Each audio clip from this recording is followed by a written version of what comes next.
It's quite hard to summarize. I wrote it as a whole. I wanted to sketch out a trajectory from extraction in terms of economic issues, ecological issues, cognitive issues, through to language and language movements from really the 50s and 60s, which were very powerful here in Brazil and had a big influence elsewhere in the world. And I liked the idea that you had an arc from around 1964 when there was a literary movement in Colombia called Nada, the whole idea of nihilism, and the breaking up of language at that point into wonderful experiments. I think look almost like we were waiting for this moment in time to see them properly.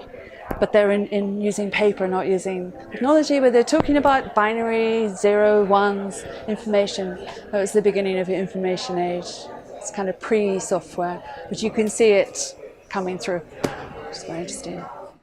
I think that we've come out of the so-called digital revolution. We've got an inflation of language around it that has inflated itself to the point where people are turning back towards the materiality of language, realizing that code is as material as anything else. So I actually think it's going to come even clearer in future. It's not something I said in the presentation, but I think the way that artificial learning is going, deep learning, that how what's been called natural language is one of the real frontiers there at the moment.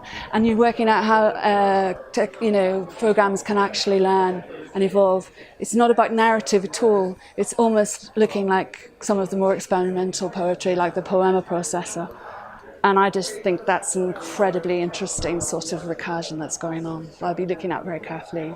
So there's not so much digital and not so much electronic poetry, which is fine, it's got its place.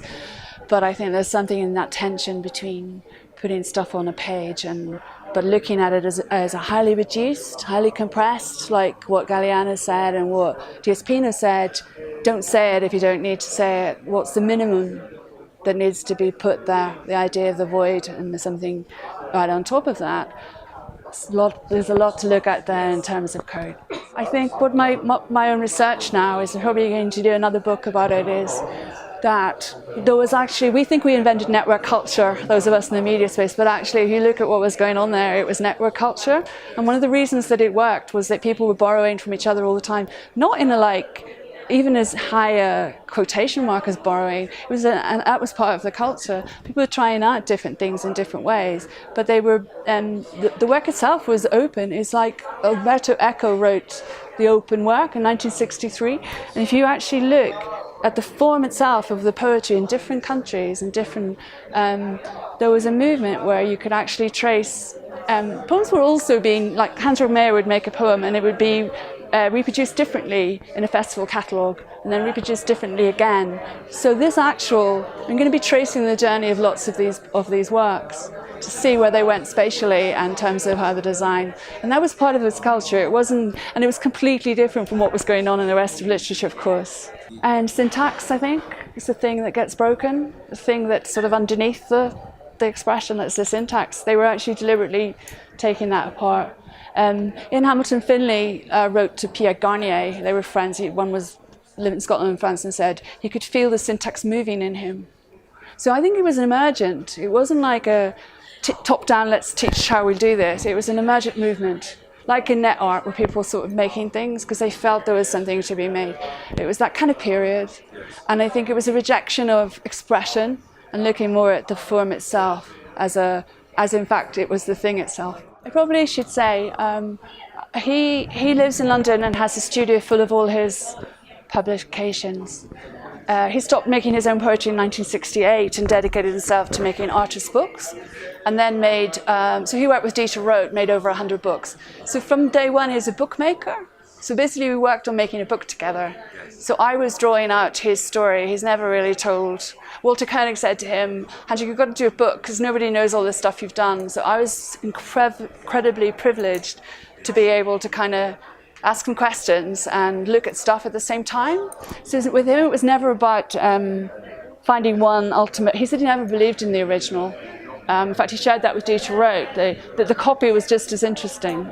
So, and in a way, he's a paradox because his work is now, it sits there and you wouldn't want to change a bit of it. It's got this purity of form, but, you know, it's not that he would say it wasn't I think it's this interesting thing, isn't it, that was that work original, and should we keep it and preserve it, or was it part of something that was always going to change? I think that's part of its fascination. I just was trying to find out and came across this NADA group, and I talked to Andreas about them the other day. He says he has some copies, or he knows people, so I'd like to explore that further and maybe do a little exhibition if that's possible. It's just a thought, but I think maybe I love when there's something. It's what I call the obscure footnotes. You can do microarchaeology and obscure footnotes. That I specialize in that. You just find things and and then you see, and then other people see it, and it takes on a life of its own beyond yourself. I think that's what's really cool. Yeah, so I studied literature and language way back in Dublin, and then I worked at the Royal College of Art in design, and I then started curating exhibitions about the design of the concrete poem. And I realized that Decio Pignatari in 1958 they'd done the pilot plan for concrete poetry. Within it, they talk about the space as the structural agent. So it's the idea that you're not writing the words just like that. It's actually you're designing language for a space. And then I kind of realized that a lot of the poets at that time were really interested in space. Obviously, it's a space race period, but some of them wrote, like the Garniers wrote about vibrations in space. Space became a kind of a driver rather than time, which traditionally in poetry is the thing. And then I started looking at design and poetry together and realized that the concrete poetry or the visual poetry, a lot of it was to do with working with designers.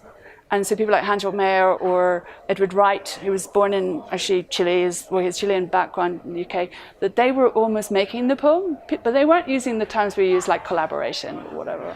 There was this, again, it was this intersection, kind of an open relationship thing, where the poem might be published under the name of Gerhard Rühm, but the designer had actually taken a handwritten thing and turned it into this thing using a particular typeface. And that Decio Pignatari was also a design teacher.